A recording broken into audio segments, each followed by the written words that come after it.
They're distilleries that you know because their names are written large on the label. But did you know that those same distilleries make a wide array of brands that you also love?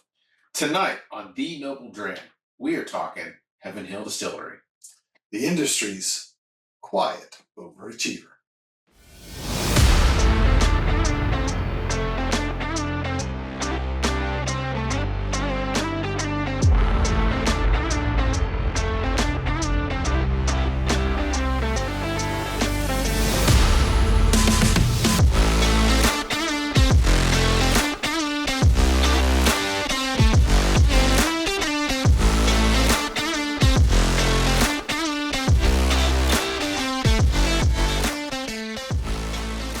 Welcome, everyone, to this week's episode of The Noble Dram. Gavin and I are going to spend tonight exploring the Heaven Hill Distillery. This sounds like a heavenly topic. It does. It does. We're going to climb that hill. I'm done with this. We're not doing any more of that. All right. We're wanting to focus specifically on products made at Heaven Hill, and I think you're going to be pleasantly surprised by what all this entails.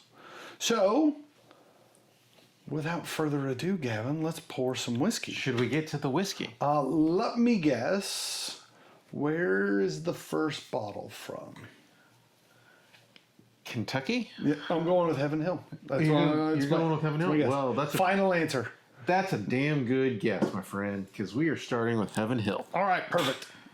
And look at this bottle. I mean, this is a fantastic bottle. It's a beaut. Isn't it, Clark? And I don't know how you all handle opening bottles, but what happens? It drives me nuts. Well, I mean, my OCD kicks in. Get a little. We might just have to leave this here, just for my eye level. You don't have to pour all of it into the glass. It's okay. You poured it all over the table too. Didn't you? Good God, Jesus! You poured 3 glasses in there. All right, just for you. Because I know how much you love a heavenly pour. Man, God, you got it everywhere. Who poured that? I'm going to show you later. Later when I do my bottle, I'll show you how to not do it. It's literally a puddle. Good Lord. Somebody needs to teach somebody how to pour. Put it this way so everybody can see it at home. It's nice and pretty. It's a pretty bottle. It is. Yeah, you said to start the episode, you know some distilleries because their name's great big on the bottle. This one does exactly that. Case in point. All right, but tell us what the rest of the label says, Gavin. I know. We've made it 2 words. Heaven Hill. Yeah. It's also grain to glass, Chinkapin wheated bourbon. Okay. So, do you know what Chinkapin is? Well, the way in which you presented it, slightly misleading, I'll say. Oh. Because I do know this. Chinkapin is a type of oak, but you said Chinkapin wheated as if somehow it was a fancy kind of wheat trying to throw me off. And I gotcha. Nope. So Chinkapin is a kind of oak, just like you mentioned. So this bottle, or this release, was all aged in Chinkapin oak barrels. Okay, so not finished, but fully aged in Chinkapin. That's right. Okay. We do not have an age statement big on the label, but they did have a distill date and a release date. So you can kind of marry the two, Yep. Do some math, carry the 1. Just exactly what I was going to say. Or the 0, and we're sitting at 7 years here. 7 years. Okay. 7 years. So Heaven Hill, grain to glass, 7-year-old wheated bourbon aged in Chinkapin oak. We do know the mash bill. Okay. Mash bill, 52% corn, 35% wheat. There's your wheater. Okay. And 13% malted barley. Oh, that's where you would bathe in. Nectar of the gods right there. You know, it kind of reminds me of, was it DuckTales when they dive in? Scrooge McDuck would dive into the gold vault. Yeah. Yeah. I feel like swim you in the just coins. swim in malted barley. Oh my God. That would be so fun. Yeah. Yeah, no, I would do that. I Like, would have you absolutely do like go into distilleries? like Have the you- malting floor where they got all the malt laid out and just like, kind of I roll just around in love it? to put my hand in it and just kind I of. wonder if it would make the whiskey taste funny to have me roll around in the malt. It would. Yeah. Little It McDonald's. doesn't sound sanitary. Let's just put it that way. All right. We're also clocking in at 105 proof. Ooh. I'll be honest.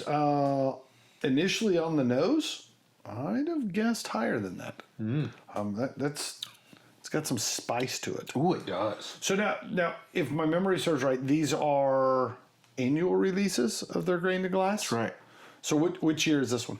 2025. Okay. A little For those keeping score at home. nugget of knowledge of Chinkopin. One of the big differences between American oak and Chinkopin oak is Chinkopin is more porous and softer. So what that does with the whiskey inside the barrel is it allows it to go deeper into the staves or into the wood. And so you get more, I'm not going to tease you with some of those flavors, but there's a little bit more vanillin that might come out Okay. in this. There's a deeper, richer, kind of thicker whiskey that might show up. Not Yeah. to lead you into it. Yeah, I mean, I think we all, as Scotch drinkers, right, we've picked up on the differences between American oak and European oak, right? We're now seeing, especially with the use of finishing barrels, whether it be Chinkopin or French oak or Duriana or Mizunura oaks, like all these different kind of regional oak varieties that slightly impart flavors just a little bit different, right? Whether you're getting a little bit more sweetness or a little more vanilla or a little more spice, right? Kind of varies. So yeah, I'm intrigued to delve into this because I don't know that I've ever had a Chinkopin aged whiskey before. Like I think this one's a new one for me. There's a Scotch from the Isle of Larceny. Do they use Chinkopin? Yeah, Is it finished in it or is it aged in it though? I honestly will have to figure that one out. I'm gonna tease it a little bit. You like very shallow rabbit holes on this one. You did not go very far. No, I've had the Isle of Larceny, but I haven't delved into it quite so much. I can't tell if you like the whiskey or just love saying the name. Maybe both. It's a little bit of both. Maybe both. I love the whiskey. But I wish there was a saying way to roll part of Heaven Hill now, but there isn't. And Hill. See, it sounds It's stupid. hard to roll the L's. It sounds stupid. It does. We're gonna cut that out. Or we're probably gonna leave it in. Literally, stop doing it right now. So All right. I think I need a little. I know what you want. I know what you want. Can you give me a little nuggets of knowledge? I know what you want. You want Professor Aaron I want you to come back out in your cap and gown to and talk about Heaven Hill, right? Because if we're gonna focus on the distillery, you'd be remiss to not talk a little bit about the distillery's history, right? So, Heaven Hill began in 1934. It was actually 5 guys, not the burger, not the burger guys. Although they may make a very tasty burger too. I don't know that, but it was 5 brothers, the Shapira family. They had gotten, I don't know if suckered is the right word, but they had joined up with some other investors and decided they were going to start a distillery. And so they started what was known as the Old Heaven Hill Spring Distillery, named after a gentleman by the name of William Heavenhill. Did you know this? I did not know that. Yeah. He owned the farm where they built the original distillery. That was why it was the Heavenhill Distillery. Was it one word? It was one word. The name Heavenhill was one I'm word. looking at your hat. Yeah, no, they totally marketed it differently. It's the Old Heaven Hill Spring Distillery. But no, it was named after William Heavenhill. Was it on a hill? I assume assume so. I've never been. I did not delve into the got him. topographical maps of Bardstown, Kentucky when I started. No, so these guys started their distillery in Bardstown, and the very first thing they did is they said, we need people who know how to make a distillery, right? So they actually partnered with Joe and Harry Beam. Hold on. Like, The Beams. The Beams? The Oh, Beams. okay. The Beam family, right? not So- Bean. Yeah, not Mr. Bean, the mute comedian guy from England. Not that one. Different guy. Okay. All right. So first barrels began rolling off the line at the end of 1935, right? So 4 years later, they release the very first Old Heaven Hill Bottled-in-Bond, and it rapidly took off. I mean, everybody loved it. It quickly became the #1 sold bourbon in Kentucky. Yeah, so I figure if you're new to the game and you come out of the gates that hot, that's a pretty good sign, right? Old Heaven Hill Old Heaven Hill Bottled-in-Bond, Bottled-in-Bond. right? Okay.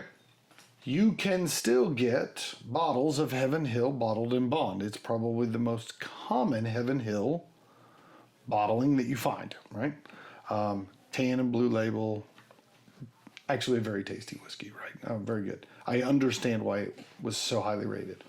So the connection to the Beam family did not stop with the initial creation of the distillery. They end up hiring Earl Beam to be their master distiller. So he's a master distiller from like 1946 to like 1975, at which point he turned over the reins to yet another Beam, his son, Parker Beam. And so you can see there's a lot of incestuous overlap, if you will, in the Kentucky bourbon scene. I mean, can you imagine going to like family functions and just everyone sitting around drinking whiskey, talking about whatever distilleries they're working at? I just assume you become the master distiller at some place and you're like, we don't drink anybody else's swill anymore, but it's made by your brother or your uncle or your dad. Like that could be problematic at the Thanksgiving Day table, right? Like, hey, we're having whiskey. It's like, we're not drinking your crap. We're drinking my stuff, right? All right, so in the history of Heaven Hill, though, there is a day that lives in infamy. It's probably the thing that if you know anything about Heaven Hill, you know about November 7th, 1996. So that afternoon, storm running through town, what they now believe to have been a lightning strike starts a fire in Rickhouse number 1. By the time they realize it and go to do something about it and evacuate the facility to get people away and fight the fire, it's too late. Winds have picked up in the midst of the storm, and when it's all said and done, barrels have exploded because of the rising temperatures and built up pressure until they erupt, at which point the now well above 100 proof whiskey that was in those barrels spews out into the flames, only making the flames worse. At its biggest moment, they said, a river of burning bourbon running down the hillside and into the creek. Absolute chaos reigns. When it's done, almost 92,000 barrels and 7 of the rickhouses, including the actual distillery, are all gone. Holy An smokes. estimated $30 million of inventory is gone. This is like 15% of all of Heaven Hill's product that they have aging is gone in one evening. So, needless to say, it's a kick in the shin. I mean, you've got flammable liquid Stored in flammable containers, stacked in flammable buildings. Cannot see where no one saw this coming. Right? I'm with you. I'm with you. Gosh. As an engineer who studies building systems and stuff, The NFPA has very strict rules about how you store flammable things and what kind of fire suppressant system you keep in them. Evidently, 1996 was a different time and place, right? I mean, so as somebody who in my family history, my family farm burnt down in 1994 time frame. So I can only imagine the chaos that happened at that point. Yeah, I mean, the idea of running over with a fire hose, trying to spray on it, and the liquid coming back at you is alcohol on fire, which is so hard to put out without just smothering it. And it's just running down the hill at you. You're like, never mind. Never mind. I'm getting in the truck. I'm going home. Like, I'm done with this. So your statistic that 92,000 barrels. So I think something that I found is like something like 2% of all bourbon In Kentucky? Yeah. Yeah. Done. I didn't know the number, but I knew they had said it was a big enough impact that it actually impacted the bourbon supply in Kentucky. Yeah. Which is mind-boggling to me. That is crazy. So every dark storm, every dark cloud has a silver lining.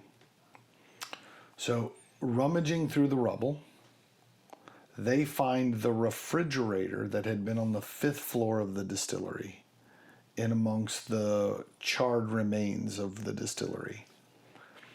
And in it they open up, and the yeast that they have had this strain cultivating since the distillery opened in 1934. So this is now 62 years later, right? Still using the same yeast.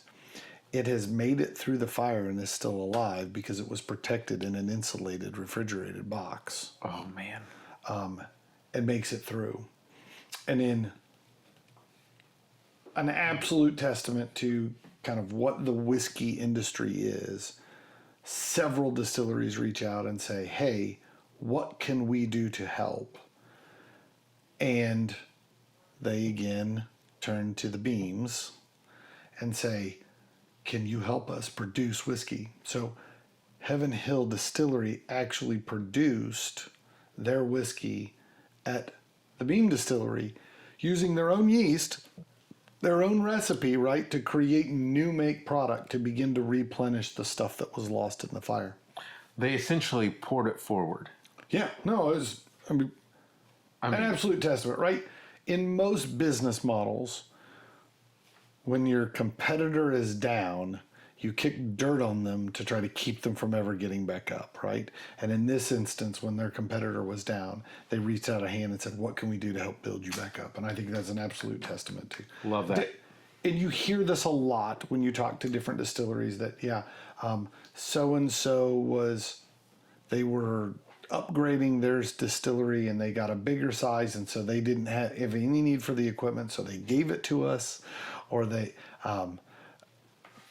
got old barrels that they didn't know what to do with, and so they were giving them to us to help us start out. Like all of those kinds of stories you hear over and over and over again throughout both brewing and distilling. And I think it's just a testament to the individuals that have put their life into this industry. I mean, the camaraderie, the brotherhood, the sisterhood, just the familial aspect, and why we even do what we do, right? And sitting on the back patio and hanging out and championing each other on and loving on each other, all of those things. Like I love that aspect of this industry, and even doing what we do right here. Like it's what it's all about, you know. So just gotta say thank you to the Bain family and the other distilleries we wouldn't have it if we may not have had this. Yeah. So obviously 96 is a tough year, right? The end of the year with this major problem, and now they have no place to make stuff, and so they're trying to figure out what to do. Are they going to build a distillery? What's going to happen? And a group called the United Distillers comes to them and says, we're thinking about selling the Bernheim distillery. And they say, man, that's perfect. We would love to have that. Mm-hmm. So they go buy the Bernheim distillery, which has like 3 or 4 times the production capacity that Heaven Hill had previously. And being Heaven Hill, they immediately go get some of the Beam family and like, hey, help us figure out what we need to change at the Bernheim distillery to get it to produce what we were used to producing. So they went in, redid everything, all that stuff, got it all freshened up for them to use. And so they began producing there in 1999. That's when that all went down. So for 3 years, 2 plus, they had distilled somewhere else, just helping things out. But what it meant was they moved from Bardstown away, right? Because that's not where the Bernheim distillery is. And so they were always wanting to go home, right? And so As one does. in 2022, they announced and broke ground on a new distillery back in Bardstown. And with it again, significant increase in capacity and production. And they have actually designed it such that future expansions can happen. So right now, we mentioned it earlier, they are the largest independently owned bourbon producer in the country, right? We're in the world, right? Because you can't make bourbon anywhere else, so that works out well. With full capacity of their new distillery and the Bernheim distillery, this is not where they're running today, but if they get to full capacity in both, they would be producing 1 million barrels a year. I just want to see $1 million or 1 million barrels Yeah. and $1 million. I mean, I've seen it. You can go to the Binion in Vegas, right? Like they've got it. It's not as impressive as having $1 million. I'll put it that way. Yeah, we were talking about this the other day at work, and I was like, "Oh yeah, making $1 million. I think it's really not that much." And we ran the math. If you work from age 25 to 65, $1 million is like $20-something thousand a year. Yeah. Like, it's easy to make $1 million. The problem is you spend too much of it, right? Yeah. Having $1 million is a whole different animal. Spend a lot on whiskey. Yes. No, you have a habit like this, and you end up in trouble.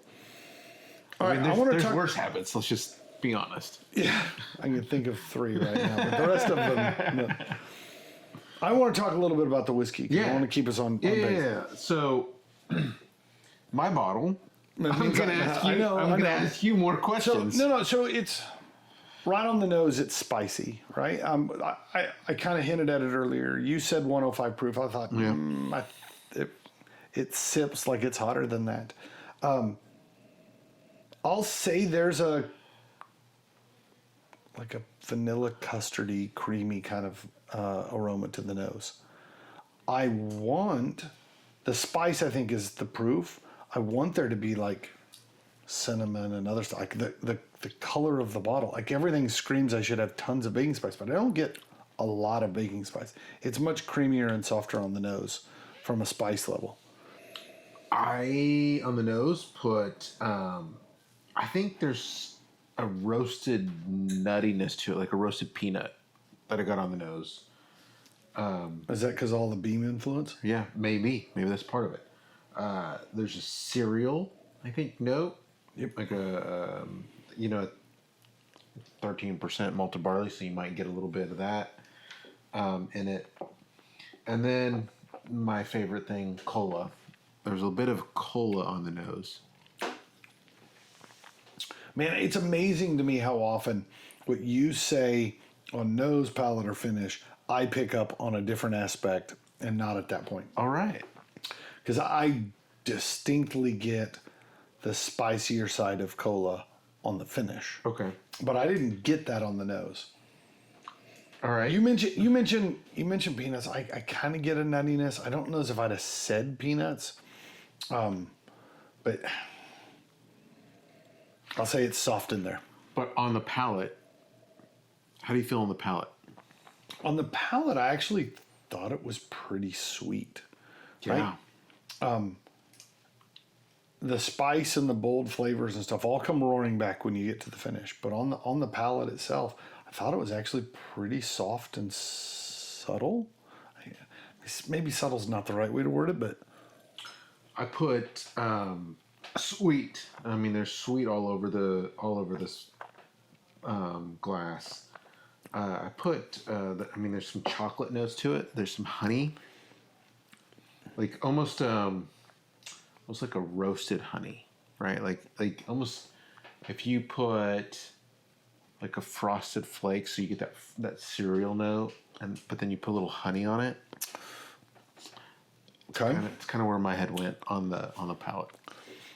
Yeah, I think there's obviously a corn flavor, right? You'd say frosted flakes, like corn flakes. I get that. When you said sweet, my head immediately went towards like King's Hawaiian rolls. Okay. Right, it's got that kind of bready flour kind of thing that I think the wheat's carrying in, but it's got enough sweetness to it off the corn that I think it's got a bit of that dessert roll. I went to a church for years, and that's what they served at communion. My kids just loved that. Like that was like their favorite thing was to get to go have Hawaiian rolls on a Sunday morning. Hawaiian rolls. Do you like yours kind of baked a little bit further, like warmed up, or do you like them out of the package? I'll be honest. King's Hawaiian rolls is not a common thing I eat just on their own. But if you're making like sliders, whether it's a burger slider or like a lunch meat slider, like a hot ham and cheese slider with like the butter and stuff over the top. That little crunchy bit around the edges where it's gotten heated up, like that, yeah, absolutely. Like, so I like a hot Hawaiian roll better than a room temperature Hawaiian. Right on. I feel the same way. On the Hawaiian rolls in college, man, I felt like I ate a ton of those.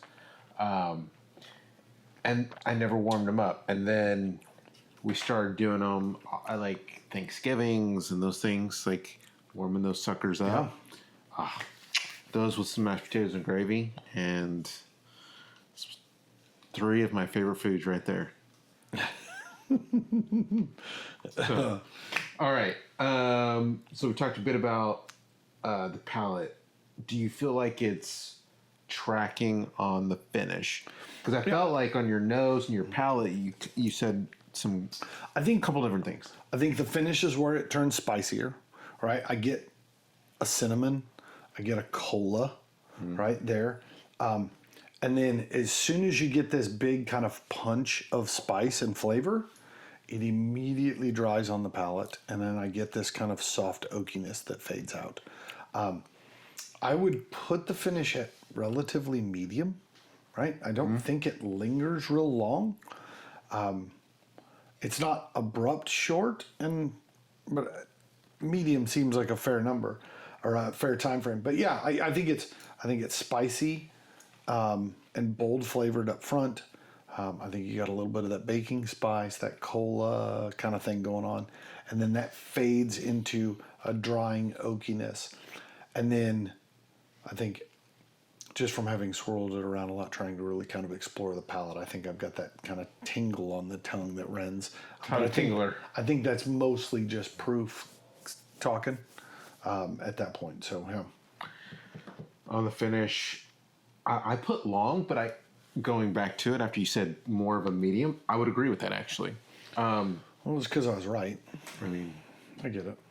I hate to agree with you, but I think there's a bit of that peppery finish. There's instead of like just straight nuttiness, because originally I was thinking almost like a peanut butter nuttiness, but I think, and I do think that a peanut butter is different than a roasted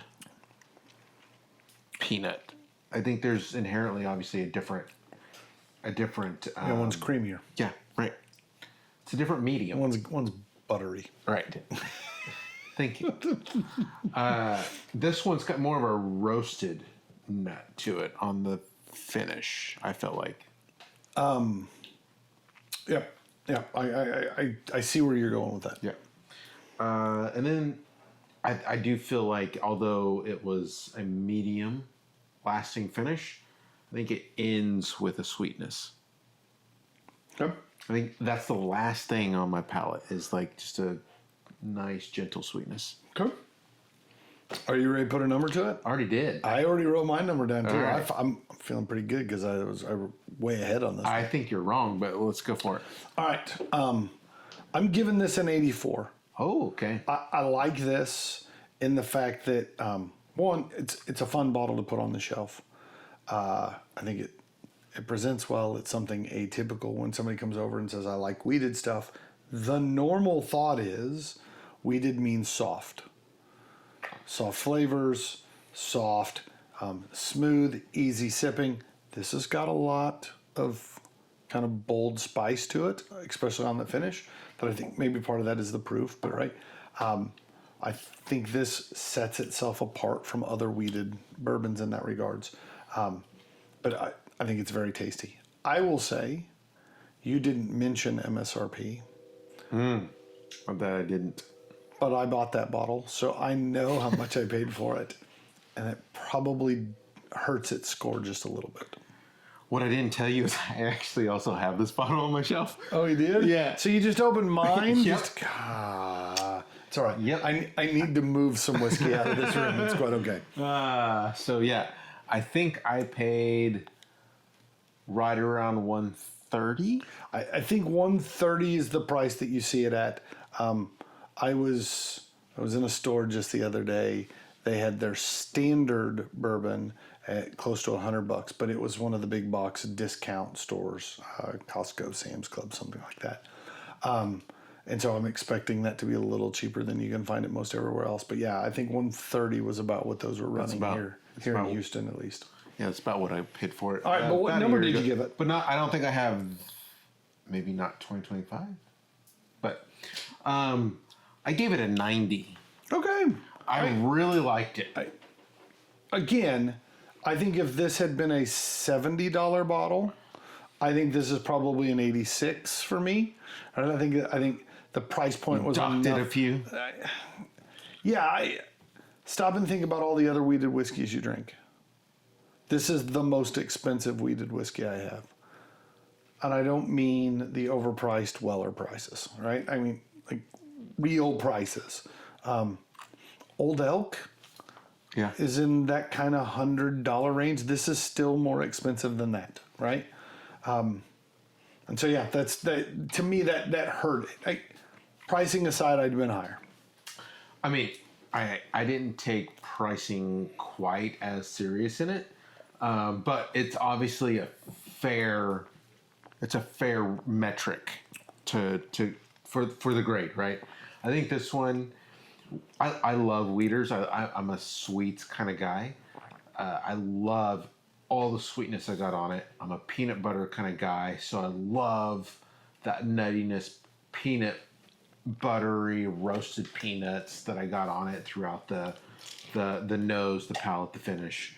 It is a fun bottle to have on the shelf. It's something when I bought this bottle, I took a flyer on it.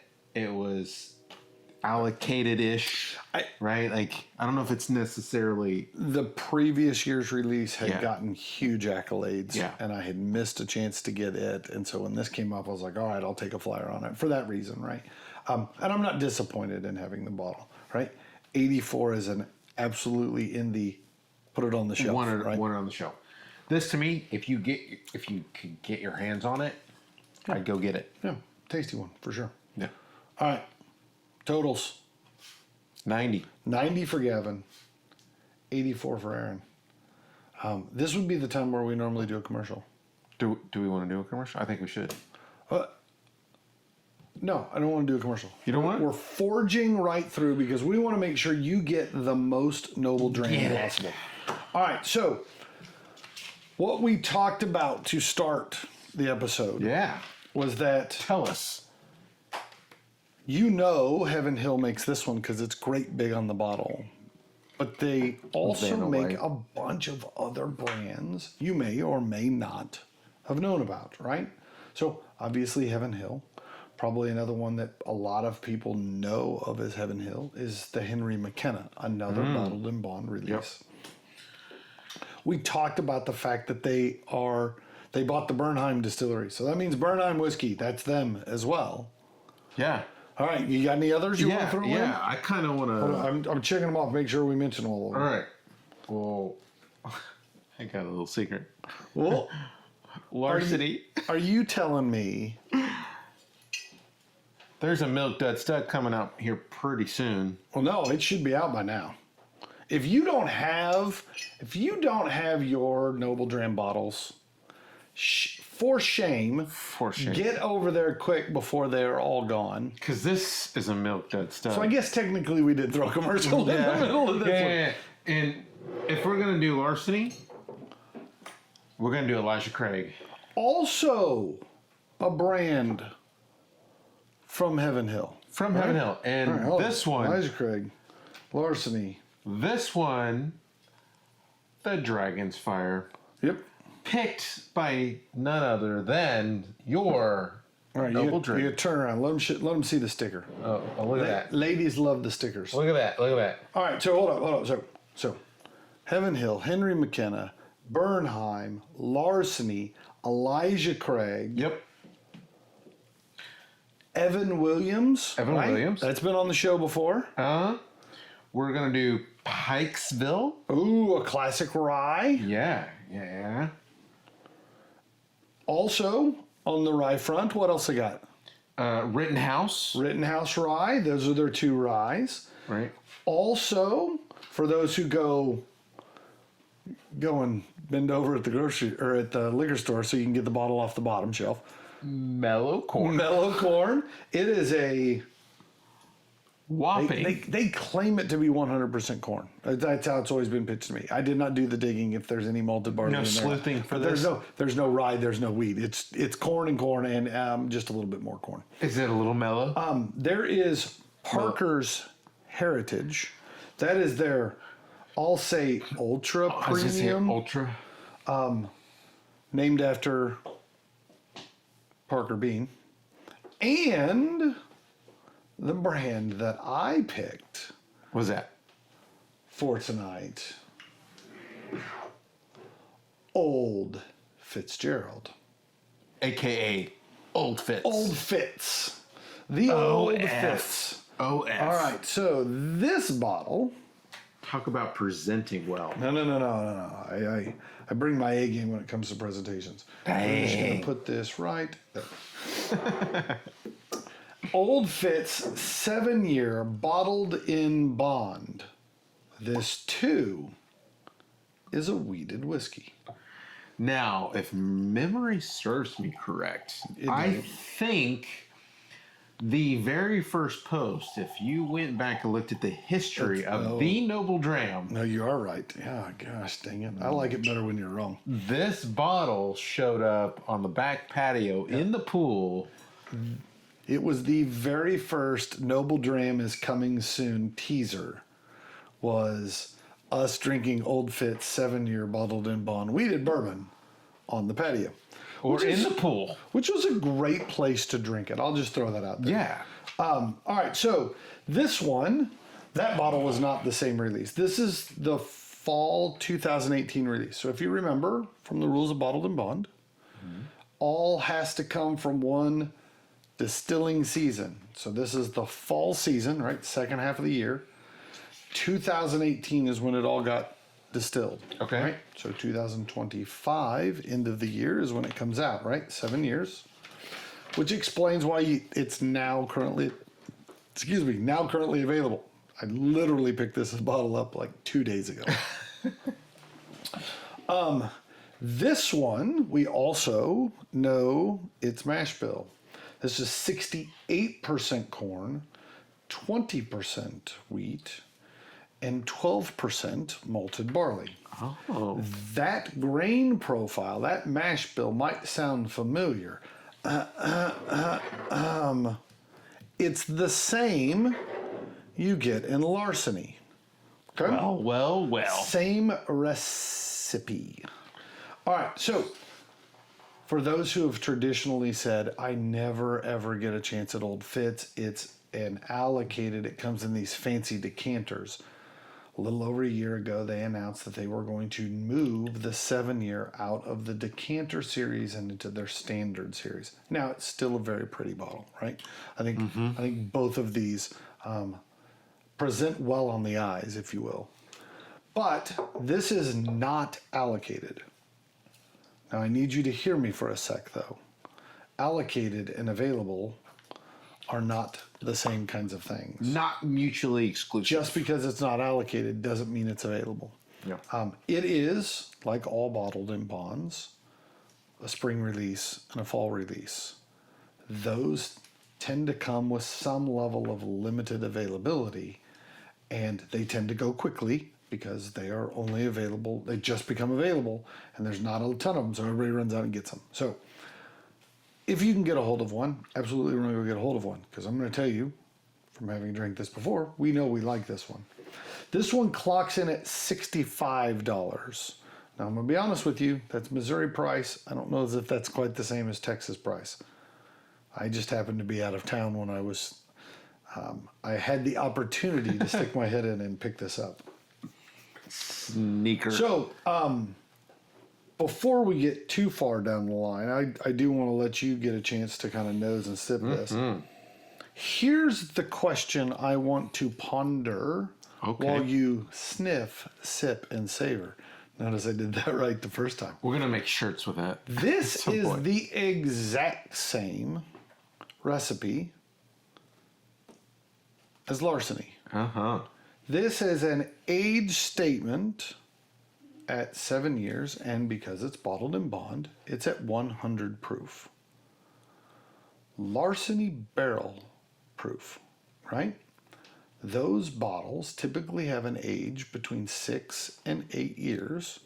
Gavin, for those at home that are a little slow, what is the number between 6 and 8?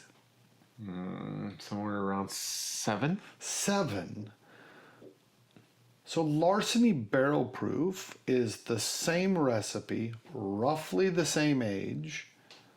It is bottled at barrel strength. Typically, that's closer to about 120 proof instead of 100 proof that we're getting here with the Old Fitz. It also does tend to carry a little bit higher price point, right? Quite often, barrel proofs that you find are also store picks, or in our case, club picks. So those do tend to carry a premium, right? This bottle happens to be going for $70. If you got your discount, shame on you if you didn't. If not, it's $80, right? So it's a little more expensive. Not going to say they're the same. But we know a guy who might... Send us an email. Yeah, let us know. My question will be, as you sip this, I want your take, thinking back of what the Larceny barrel pick we had I tasted knew this like. is where you were going. I knew it. Is this just Larceny barrel proof in a fancy bottle? That's the question I want to ponder while we have a sip. Oh, And then I've got a stupid one to ask too. But that is such a good question and such a hard answer. yeah, what? Because- Obviously, barrel proofs are going to be different, right? Each one's a little different. Right. But Each barrel prick, different. One, any chance you get for an Old Fitz on the shelf,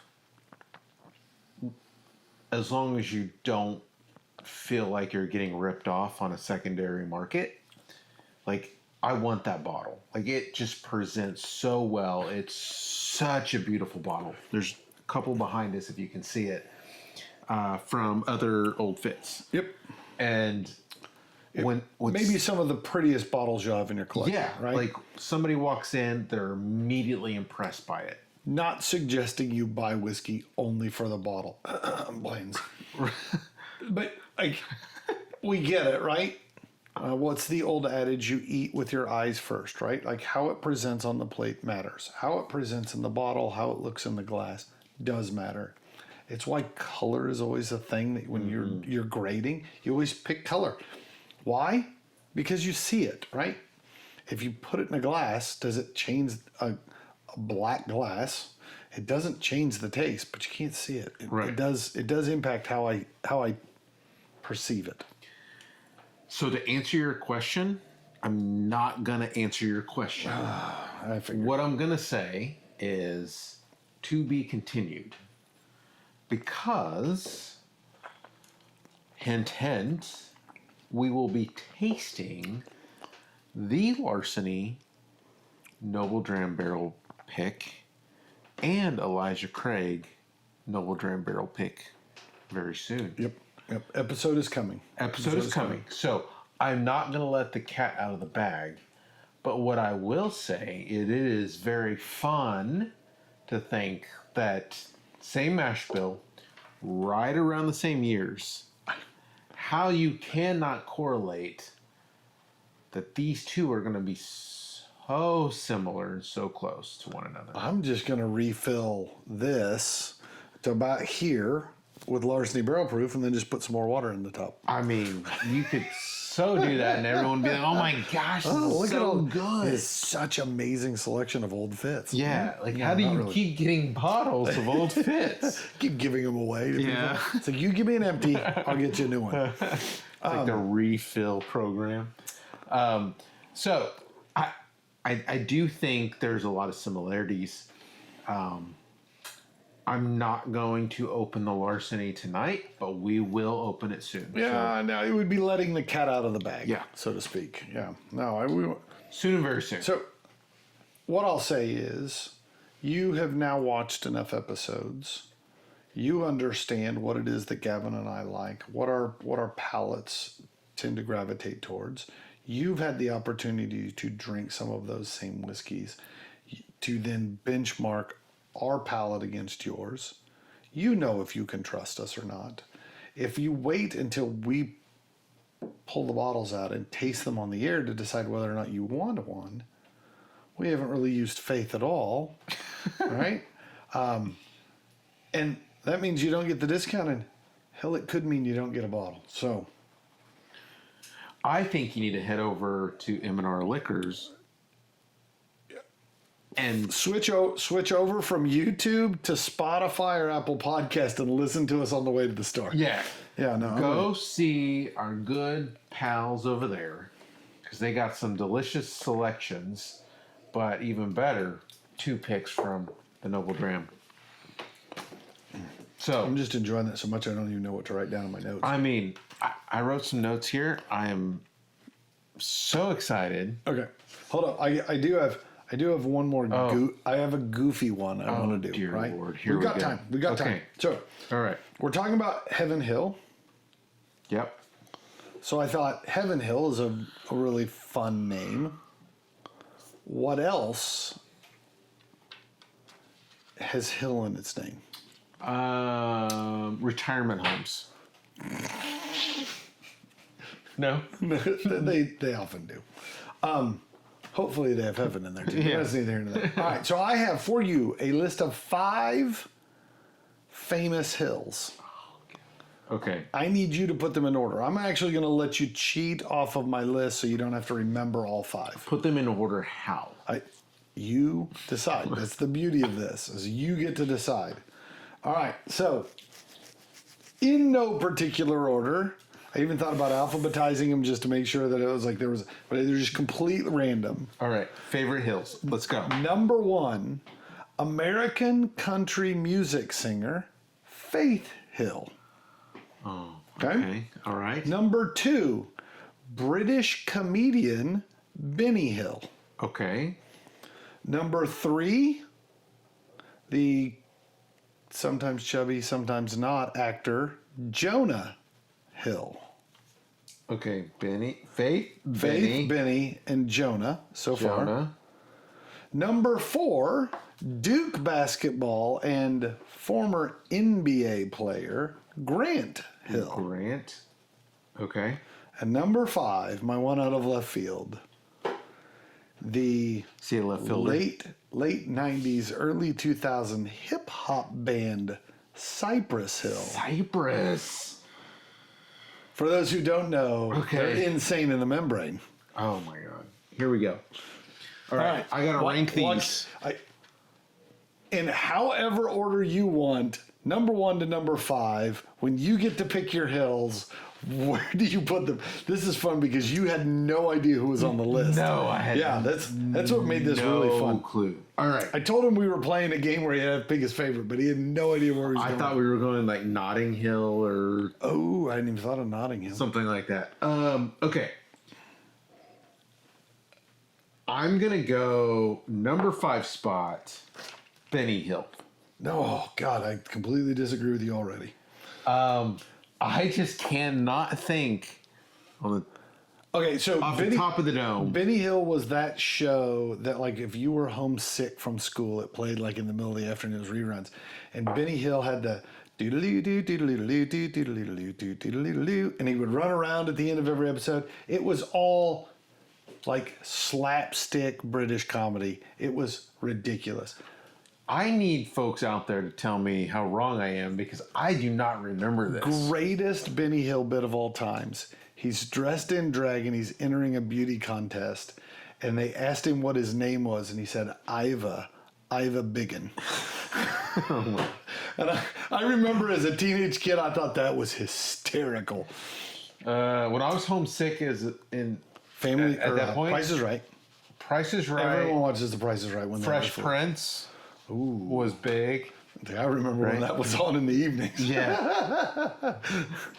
And not on reruns. No, they were first runs. I remember when he was just DJ Jazzy Jeff. Yeah. That's a long time ago. Sorry to get off subject, but I remember, thinking back about reruns, reminded me of Back to the Future when he's sitting there trying to explain to them what reruns were. Yeah. He's like, how can they be reruns? They just aired. All right. All right. So Number 4, where are you going? Number 4. I'm gonna go Grant Hill. That's kind of where I figured you were going with Like this. You're going from ones you know the least to the ones you know the most. I can see this. Like I'm a basketball guy. I totally get Grant Hill. Grant Hill was a bit before your time, though. I don't know about that, but See, I remember Grant Hill as a college player okay, well maybe at so. Duke, right? Like, Yeah. You remember him when he played for Orlando Magic, Yes. probably. Yeah. And then what? The Phoenix Suns. I don't remember where all he played. He played for several teams at the end, like one season each. And now he's on, I think, one of the ESPN, TNT, something like that. He's one of the broadcasters or color guys. One whatever of you the wanna other acronyms.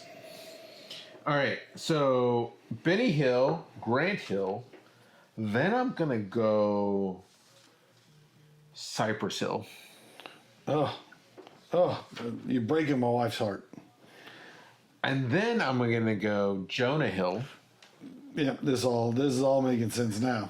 And then we're gonna land at the fine wine that is Faith Hill. Oh, God, she was a looker for sure. She still is a I looker. haven't seen her in a month of Sundays, but There, you tell me the country kid from Oklahoma picks Faith Hill number 1, not shocked at all.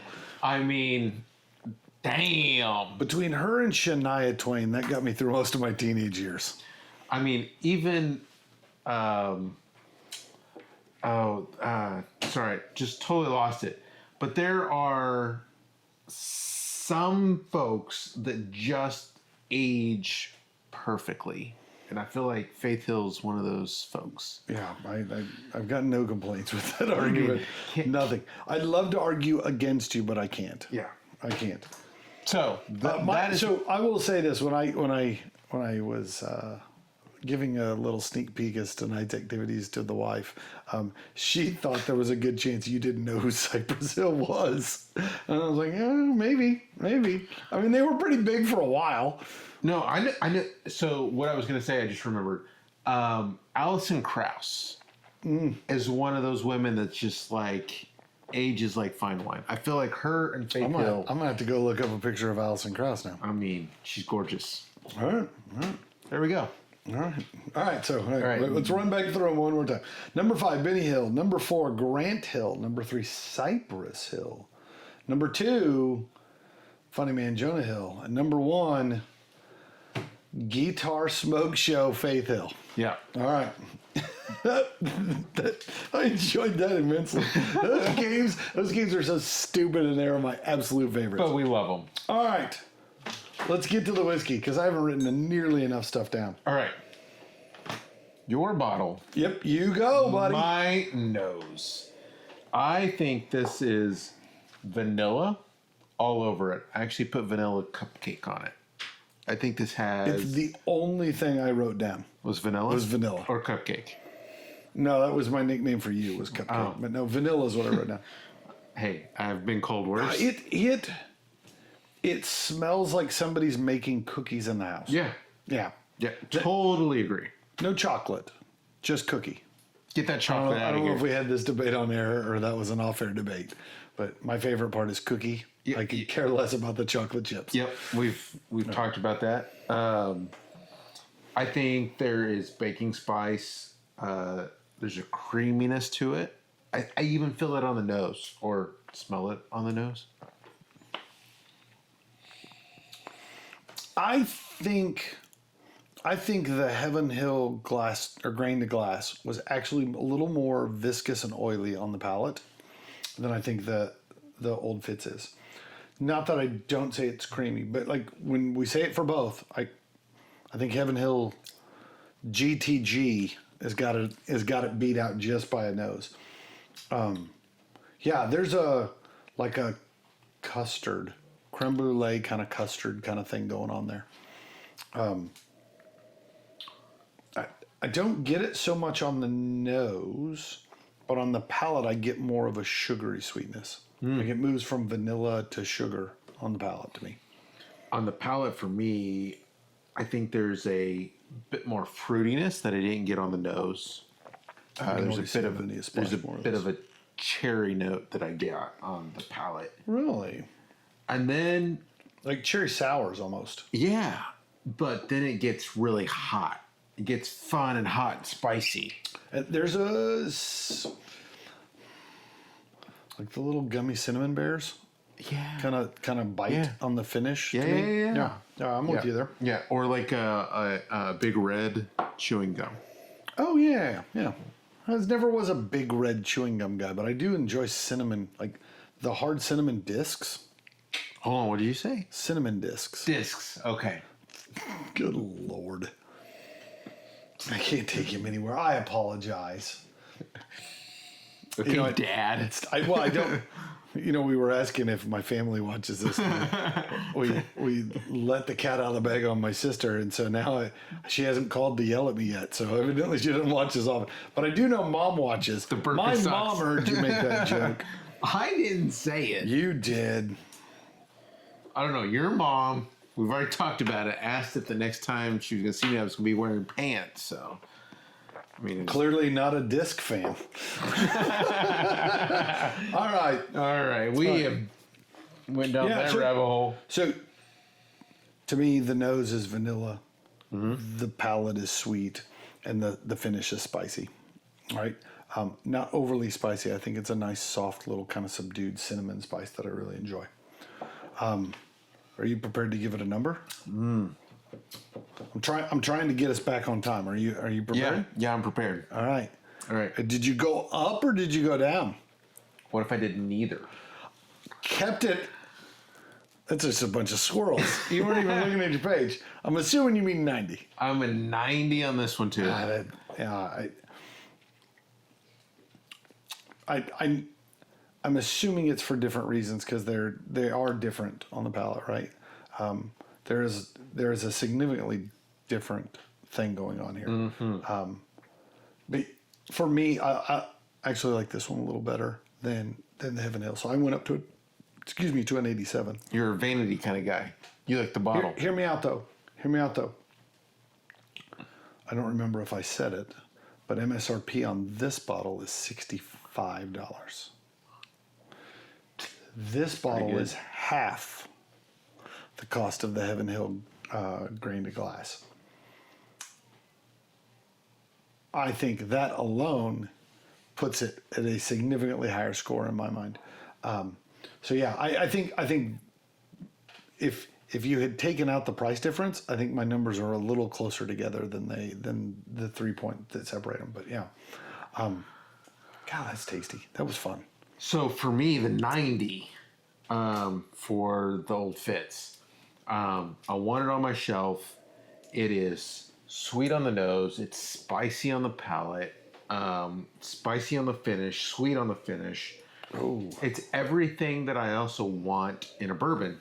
These are distinctly different, but also have some similar characteristics.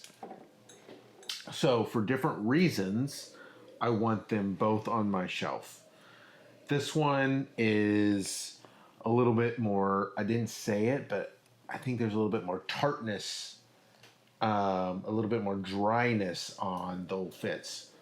This one is a bit more level-headed, sweet all the way through, with a bit of nuttiness to it. So I think both have their lanes that they stay in, but they also kind of weave back and forth a little bit.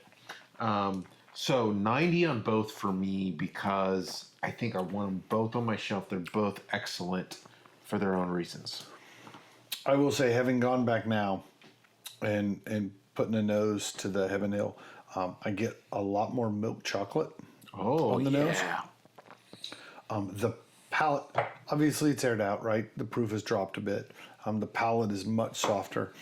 And I get a little less cola and more root beer on the finish the second time around. I mean, root beer could be cola.